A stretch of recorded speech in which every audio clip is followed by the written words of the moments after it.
Kažu, muškarac kad priča ne laže, samo pjesnički preuveliča.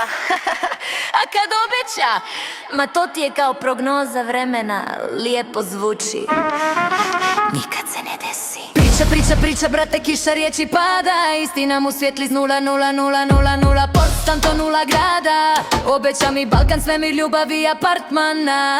Jedino što je donio bio je Instagram. Ja sam ozbiljan, na profil mu pun filtera. Nikad ne bih laga, a nestane kad mu padne baterija. Ti si mi jedina, a lajkuje sve što hoda. Biću tu za tebe, a dođe samo kad je gladan. Priča, brate, kiša riječi pada. Istina mu svijetli z 0,0,0,0 Konstanto nula grada. Obeća mi Balkan, svemir, ljubavi i apartmana.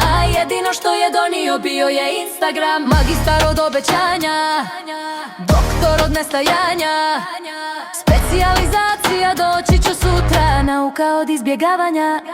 A kad ga pitaš nešto direktno, on ide u filozofiju. Meni treba prostora, svemir vibrira. Ma dobro, astronautu, leti.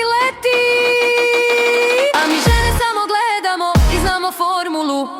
Ako muškarac imantijas je z riječi, vrijedi samo jedna, vidjet ćemo.